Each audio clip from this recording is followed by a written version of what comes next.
paz en el amado. En lugares celestiales su bendición me dio. Antes de la creación el plan fue hecho por su santa voluntad. Escondido en Cristo estoy, nadie me apartará, ni las fuerzas de este mundo no me podrán dañar. Vivo y ando en esta vida con seguridad, porque me escogió mi Dios.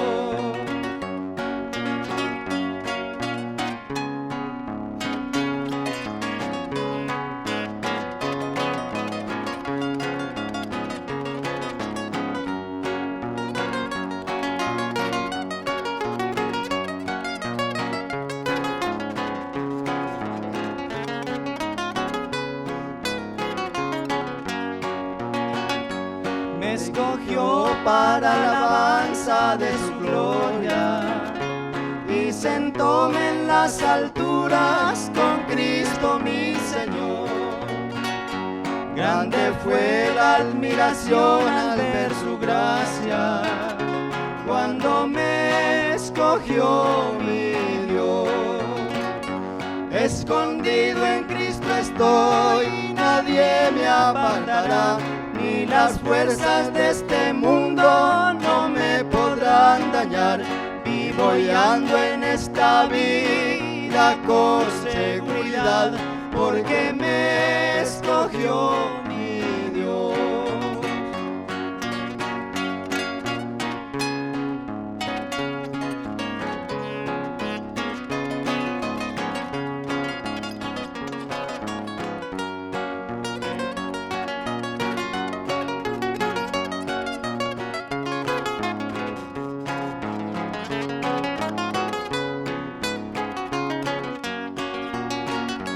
Tengo un sello que el Espíritu me ha dado. Cuando mi confianza puse solo en mi Salvador, prenda que el Señor me dio de vida eterna. Cuando me escogió mi Dios, escondido en Cristo estoy, nadie me apartará, ni las fuerzas de este mundo no me podrán dañar. Vivo y ando en esta vida con seguridad, porque me escogió mi Dios.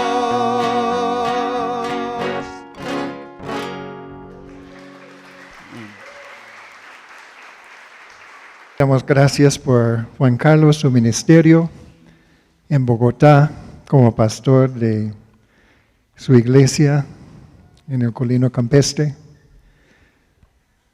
Bendígalo en esta mañana y bendiga a nosotros oyendo su palabra. En tu nombre, Señor. Amén. Amén. Muy buenos días a todos. Gracias por la oportunidad de estar, en verdad, compartiendo la palabra en esta mañana. Es un privilegio muy, muy especial, muy grande estar aquí. Voy a contarles algunas historias y yo creo que es una historia que nosotros como líderes cristianos tenemos que aprender y entender. Y voy a contarla en varias formas en el día de hoy. Tengo un amigo que actualmente es un buen creyente, es un sólido hombre en la palabra, pero su vida en estos últimos años es muy particular. Su vida en los últimos 10 años se ha convertido en un mundo más pequeño. Me explico. Cuando hablo con él, él ya hace tiempo no va a vacaciones, no le gusta pasear. Inclusive es de las personas que él manda a su familia a vacaciones y él se queda en la casa. Y yo le digo, pero ¿por qué no vas a la playa? Ay, no, qué pereza salir, la incomodidad, los mosquitos, el calor, dormir en una cama ajena, quién sabe quién se acostó ahí, comer qué tipo de comida, no, terrible, no, yo prefiero quedarme en la casa. Es un hombre que no es muy mayor, es un hombre, es un muchacho como mi edad. Pero su vida se ha reducido bastante. Maneja su negocio y gracias a la tecnología desde su casa. Pero su vida no siempre fue así. De creyente, fue un creyente, de inicio de creyente, de joven, era un hombre de esos que se le medía a todos los campamentos, a salir de misionero, si tocaba dormir en el piso, pues no importa comer lo que sea, pues su vida ha cambiado. Tal vez uno lo puede entender, ha tenido algunos quebrantos de salud, de pronto ahora tiene que cuidar su familia, su negocio, pero tal vez no es el tipo de vida que uno soñaría tener. Y tampoco creo que son los desafíos que el Señor le pone a uno. Voy a contar y voy a hablar de otra historia, de otro personaje que creo que tenía historia más complicada. En el Antiguo Testamento, el rey David, conocidos por todos. Y dos momentos en la historia de la vida de David que creo que también estaba ocurriendo cosas así, tal vez aún más peligrosas. David, ese que comienza como gran guerrero, conquistador, el adorador del Señor, con ese ánimo, esa entrega, esa voluntad por el Señor y servir al pueblo, no se quedó así. Después de años de su reinado, sabemos que como los problemas que tuvo, cómo su vida se convirtió en algo más pequeño, en algo que no era tan de bendición, en algo que era muy limitado. Por eso es bueno las historias del Antiguo Testamento, ¿cierto? Porque en el Antiguo Testamento no hay esas historias ideales, no las hay. Pocas veces yo creo que uno dice, pues por lo menos para eso no es el Antiguo Testamento, para decirle a los hijos, miren mijito, ¿sabe qué? Compórtese como este señor. El que se casó con su hermana, sí. Entonces como que, pero está bien, porque es que la vida es así, ¿cierto? La vida no está llena de ideales, tu vida y mi vida no es ideal. En este momento y en el futuro nos encontraremos en lugares donde jamás pensamos estar. En situaciones que jamás pensaríamos, nunca lo tuviéramos pensado, lo hubiéramos escrito en el libreto de nuestra vida. Así fueron todos los hombres y mujeres en el Antiguo Testamento y creo que en la historia del pueblo del Señor. Y la primera parte de la historia que voy a comentar pues está en 2 de Samuel, capítulo 6, versos del 12 al 26. La primera parte de ese pasaje habla del arca cuando David entra a la ciudad de David con el arca. Un momento de gran alegría y gozo para David y para el pueblo. Un momento cumbre, es muy especial. Cuando el pueblo ya había tenido rey y había tenido victorias, pero con David fue algo especial. Era el rey que unió al pueblo, que dio ese amor del Señor también a través de él a su pueblo. Y ocurre también, así ha ocurrido en la historia de las diferentes monarquías, cuando hay un rey amado por su pueblo. Y ese es un rey justo. Y un rey que tiene posibilidad de dinastía, el pueblo prospera. Y así estaba en este momento, en un alto momento de prosperidad, de gozo, de bendición, de vida espiritual, de estabilidad para el pueblo de Israel. Y David y su pueblo en ese momento tan especial que lleva el arca al sitio que él había preparado, dice así el texto desde el verso 12. En cuanto le contaron al rey David que por causa del arca del Señor había bendecido a la familia de Obed-edom y toda su herencia, David fue a la casa de Obed-edom y en medio de gran algarabía trasladó el arca de Dios a la ciudad de David. Apenas había avanzado 6 pasos los que llevaban el arca cuando David sacrificó un toro y un ternero engordado. Vestido tan solo con un efod de lino, se puso a bailar ante el Señor con gran entusiasmo. Así que entre vítores y al son de cuernos de carnero, David y todo el pueblo de Israel llevaban el arca del Señor. Sucedió que al entrar el arca del Señor a la ciudad de David, Mical, hija de Saúl, se asomó a la ventana y cuando vio que el rey David estaba saltando y bailando delante del Señor, sintió por él un profundo desprecio.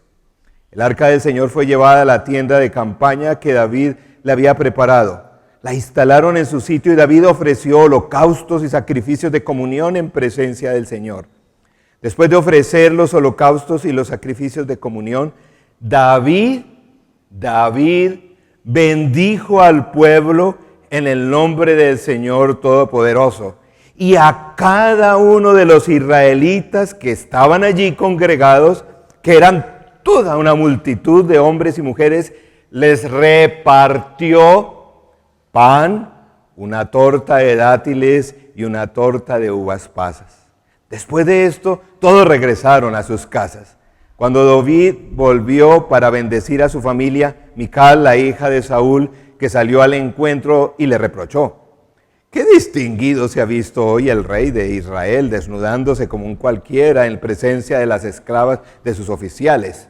David le respondió: «Lo hice en presencia del Señor, quien en vez de escoger a tu padre o a cualquier otro de su familia, me escogió a mí y me hizo gobernante de Israel, que es el pueblo del Señor. De modo que seguiré bailando en presencia del Señor y me rebajaré más todavía hasta humillarme completamente.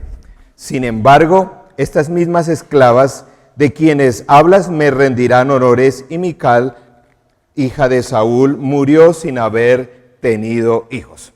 Algunas cosas que quiero destacar ahí brevemente. En primer lugar, varias veces en ese texto se hace énfasis de un rey David pleno, lleno de gozo, que bendice, que comparte.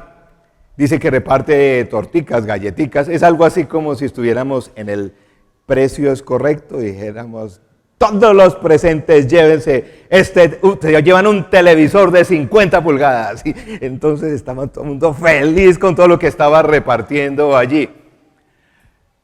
Bueno, excepto la señora. Hay una escena muy doméstica allí, ¿cierto? La palabra del Señor lo dice. Fue ella la que inició. Fue ella la que empezó la cantaleta. ¿Está en la palabra? Yo no sé. Un amigo mío que tiene como 80 años dice: ¡ay! Oiga, yo no sabía que eso lo hacían todas las esposas. ¡Ay, me voy a ir de misionero! ¿Ah, sí? ¿Y quién va a pagar el colegio de los chinos? En fin, todas esas cosas, ¿no? Entonces llega ella, él está ahí, ¿no? Y dice que va a bendecir, porque el tipo estaba que bendecía al que se le aparecía. Ve, y llegó y que voy a bendecir a la familia también. Y llega la doña, como dicen, y dice: cuando David volvió para bendecir a su familia, Mical, la hija de Saúl, le salió al encuentro y le respondió: «¡Qué distinguido se ha visto hoy el rey de Israel, desnudándose como un cualquiera en presencia de las esclavas de sus oficiales!» Y como David tampoco era pues una joyita, miren la belleza de respuesta.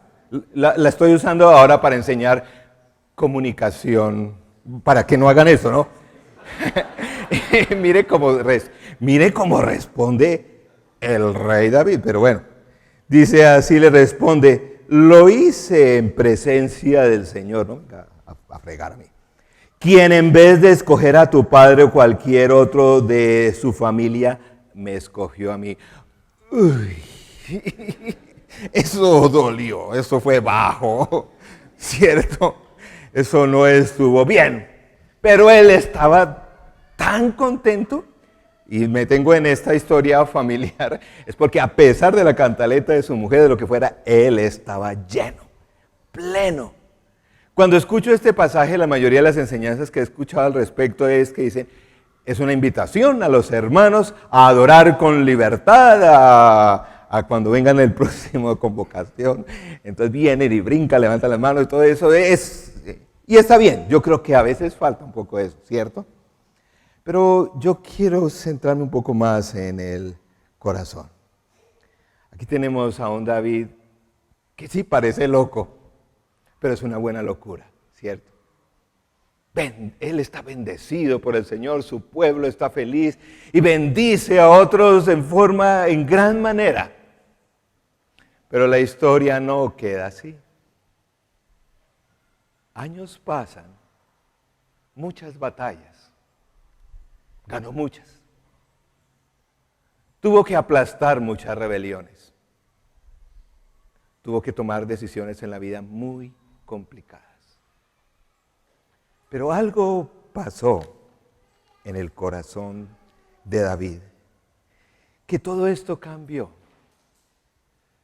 Ya no dejó de ser ese rey amplio de gozo, que bendecía a su pueblo hasta lo que fuera.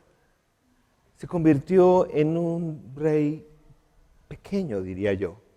Su mundo se fue estrechando, su impacto se fue limitando.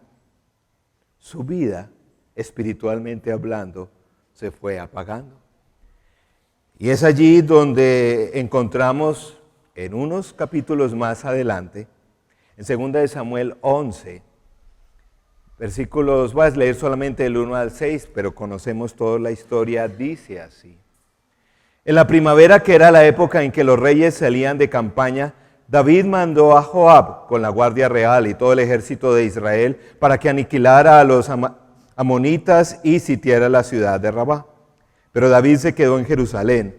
Una tarde, al levantarse David de la cama, comenzó a pasearse por la azotea del palacio y desde allí vio a una mujer que se estaba bañando.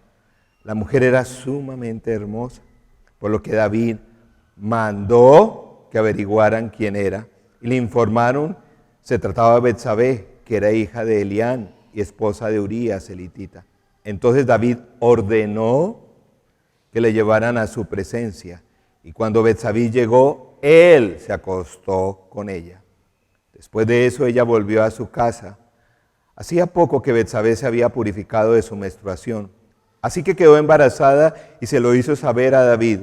Entonces David le envió este mensaje a Joab: mándame aquí a Urías elitita, y Joab así lo hizo. Sabemos esta historia. Hay dos grandes personajes que siempre se asocian con la vida de David. El primero es Goliat, donde está ese joven David dispuesto a medírsele a todo por el Señor. Fue probado en una forma grande. Su vida estaba en riesgo, pero él apostó todo al Señor. Aquí encontramos a otro personaje, Betsabé, que también fue un momento de prueba para él, pero ya no reaccionó igual. Fue el tiempo en donde él, dice el texto, ya no peleó. De hecho, ya había abandonado, digamos, un poco el frente de batalla, ¿cierto? ¿Qué le pasó? Muchas batallas, estaba cansado, se volvió perezoso, no sé.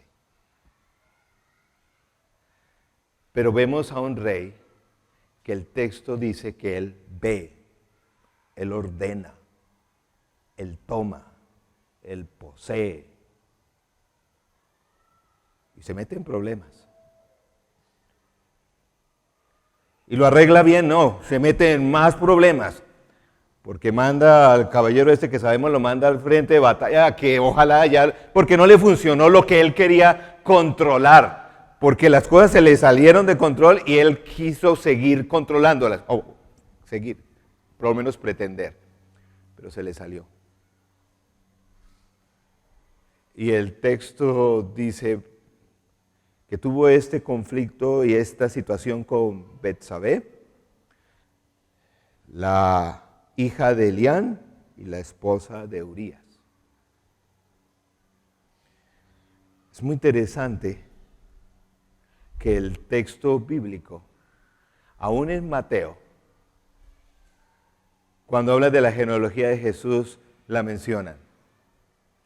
Pero no dice Betsabé la que después se casó con David. No, Betsabé, la de Urías.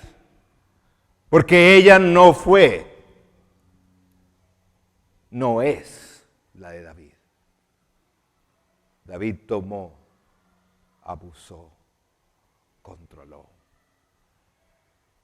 Sí, tuvieron un hijo y, bueno, varios.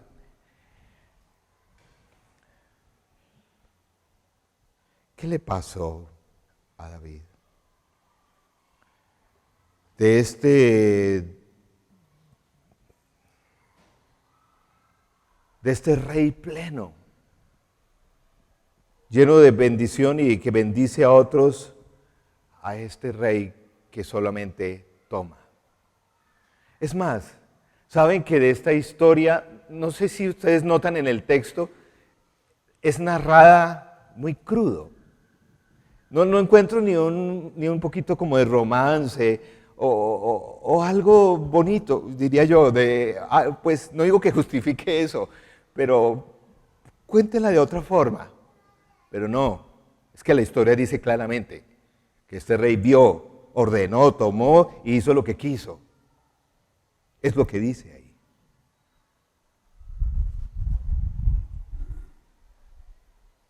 A veces me pregunto si se nos olvida que el fruto del Espíritu Santo, o por lo menos ese aspecto del fruto del Espíritu Santo, es autocontrol. No el querer controlar las circunstancias y querer controlar a otros. El fruto, hasta donde yo sé, es autocontrol. Pero ya Samuel, el profeta, él ya había hablado de esto. En 1 Samuel, capítulo 8, versos 10 al 18, él ya les había advertido lo que puede ocurrir con los reyes de Israel. Cuando el pueblo dijo, no, queremos un rey como sea, bueno, está bien porque el Señor se lo permitió, dijo, pero ojo con lo que hacen los reyes. Les digo, dice así. Samuel comunicó entonces el mensaje del Señor a la gente que estaba pidiendo un rey. Les explicó. Esto es lo que hará el rey que va a ejercer el poder sobre ustedes. Les quitará a sus hijos para que se hagan cargo de los carros militares y de la caballería y para que abran paso al carro real. Les hará comandantes y capitanes y los pondrá a labrar y a cosechar y a fabricar armamentos y pertrechos. También les quitará a sus hijas para emplearlas como perfumistas, cocineras y panaderas. Se apoderará de sus mujeres, campos, viñedos y olivares y se los dará a sus ministros. Y a ustedes les exigirá una 10ª parte de sus cosechas y vendimias para entregársela a sus funcionarios y ministros. Además les quitará a sus criados y criadas, sus mejores bueyes, asnos, de manera que trabajen para él. Les exigirá una 10ª parte de sus rebaños y ustedes mismos les servirán como esclavos. Cuando llegue a aquel día, clamarán por causa del rey que hayan escogido, pero el Señor no les responderá.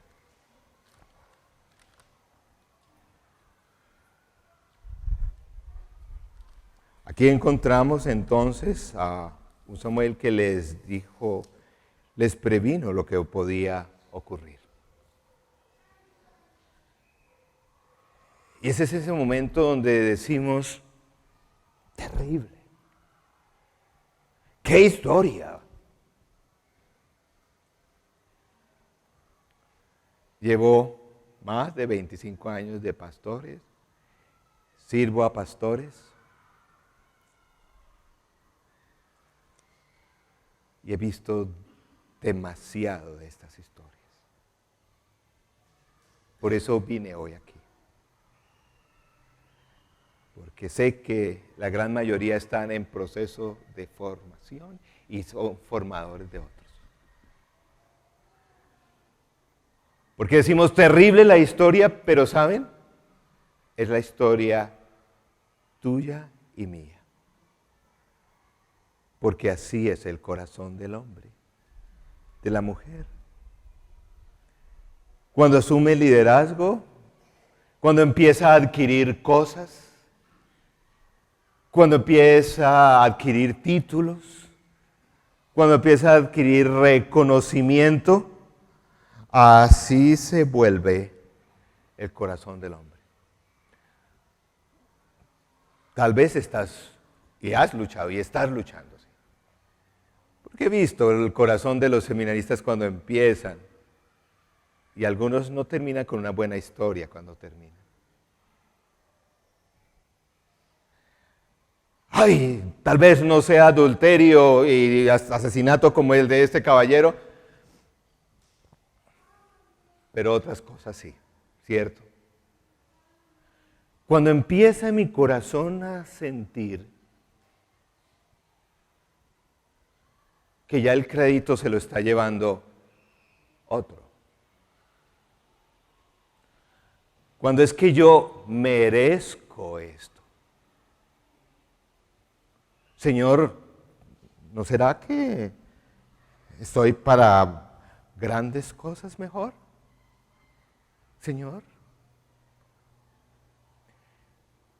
Y empieza como ese, llamémosle como, ese sentimiento, corazón, ese ser interior, en medio de esa codicia y de ese egoísmo a luchar. El que llegó para bendecir, muchas veces termina tomando, consumiendo, arrebatando. Es como que en el corazón nuestro existe como el personaje de la trilogía del Señor de los Anillos de Galo, ¿recuerdan? Ese personaje todo flaquito, ¿ya? ¿Recuerdan?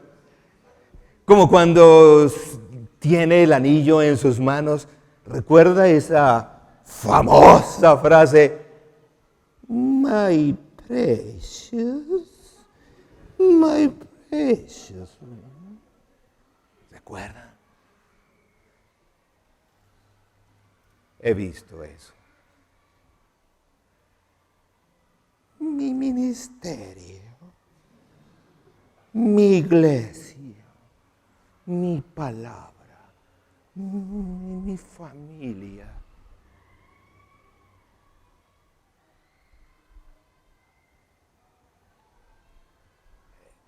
El que fue llamado para bendecir termina arrebatando.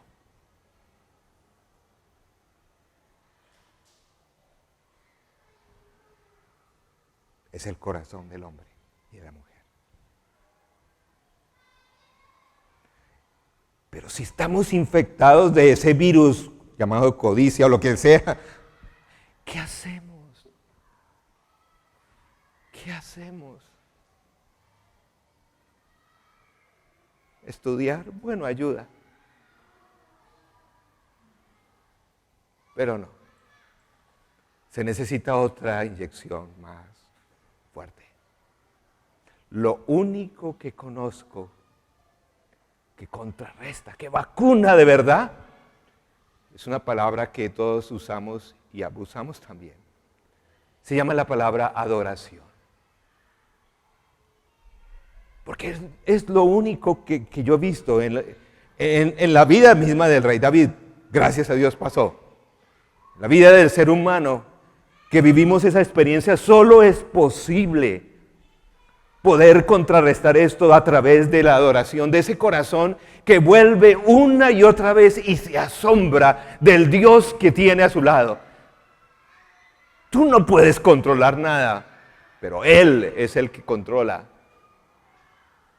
A veces en medio de nuestras limitaciones, carencias, de las familias que venimos, con tantas dificultades, en determinado momento se nos pasa por la cabeza pensar que esto lo manejo yo. Las cosas se van a hacer porque yo me voy a mover a hacerlas. ¿Quién te dijo eso? Solo el corazón que adora al Creador, al sustentador del mundo, al Salvador, aquel que quiere controlar las cosas. El Padre le dice, pero si yo atiendo cuando me llamas, si yo te escucho cuando oras, ¿por qué te portas así? Es como, esto me acordaba de una historia de mi propia familia, de mis hijos. Tengo 2 hijos ya adolescentes, pero cuando eran bien pequeñitos, Laura, que es mayor, y Juan, como todo niño, no peleaban mucho, pero pelearon. Y bueno, todavía algo. Me acuerdo una escena que estábamos en la alcoba con mi esposa Consuelo, cuando de pronto mi hijo, Juan Andrés, que es más dramático, entonces mete un berrido, como si lo estuvieran ahorcando. Llegamos rápido, ¿qué pasó aquí? Papi, es que Laura me pegó. ¿Pero por qué me pegó? ¿Qué pasó aquí? Entonces Laura, papi, es que yo estaba jugando con mi cocina. Ella en esa edad tenía una de esas cocinas, que tiene de todo, ollitas, microondas, nevera, como dice una amiga feminista, así bien alienante. Pero me chiste, tenía todas esas cosas. Y dice,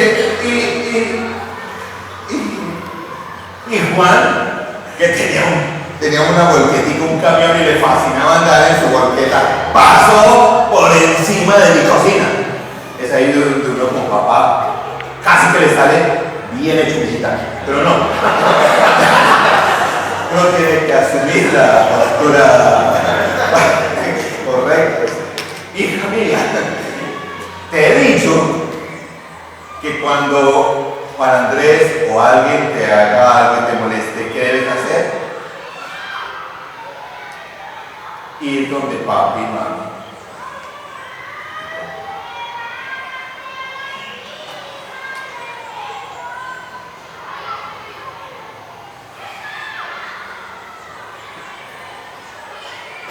Ese demonio adentro de la codicia que nos hace querer controlar las cosas y olvidarnos del Dios misericordioso, salvador. ¿Se acuerdan? El Dios que debemos adorar. Y esa adoración nos va a hacer recuperar ese espíritu de entrega, de bendición.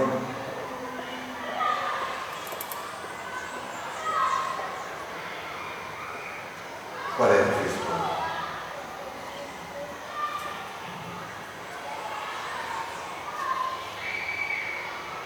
Yo creo que una reflexión como esta no puede terminar si no tenemos un pequeño inicio de adoración. Porque hemos descrito el corazón tuyo y mío.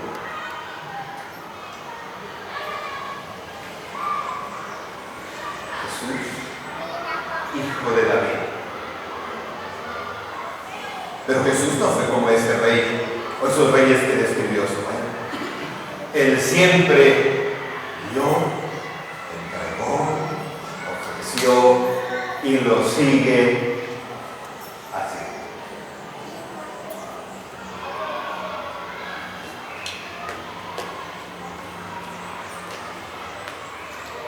Esas historias que inician con tanta gracia, amor, bendición. Yo sé que la vida trae ausencias y dolores grandes, pero el Señor nos ha dado la posibilidad de rescatar ese corazón y no repetir, o por lo menos limitar esta historia. Este es un grupo donde hay grandes cantores. Yo no sé en estos días cuál es un canto de agradecimiento que acostumbran a hacer aquí. Yo no sé quién va a hacerlo, pero algunos de ustedes, por favor, diríjanos en un canto donde podamos adorar.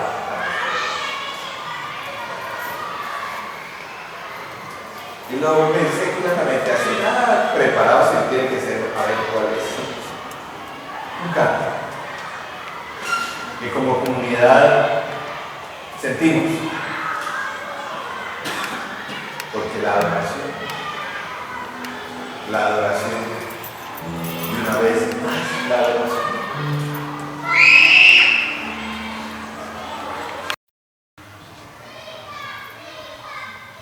cambia esas historias. Adoremos. Si lo sientes, ponerte de pie, levantarla, eso no es importante, pero ojalá puedas sentir y tengamos, ¿por qué no?, como comunidad, unos segundos de adorar al Señor.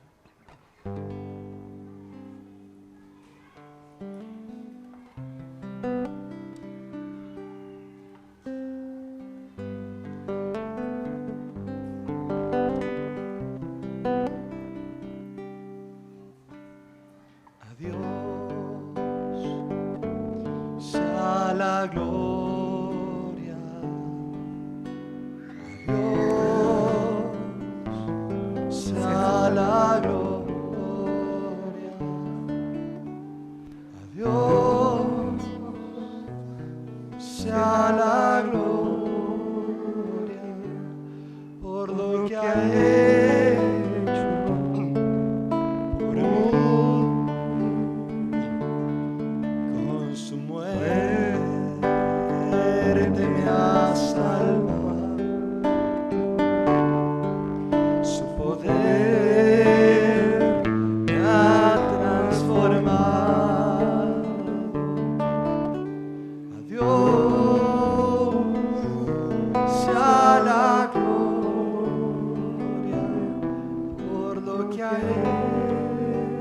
hecho por mí. Cantemos una vez más, vamos.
Señor, gracias por tu misericordia, por ser el Dios abundante, el Dios perdonador, lleno de gracia, de salvación, justo, santo, el Dios que responde, el Dios que controla, el Dios que transforma, que cambia, que da esperanza,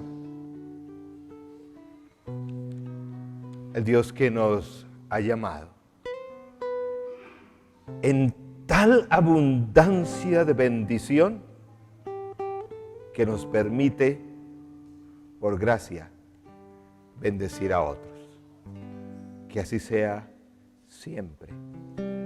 Lo pedimos en el nombre del Rey que siempre bendice, nuestro Señor Jesucristo.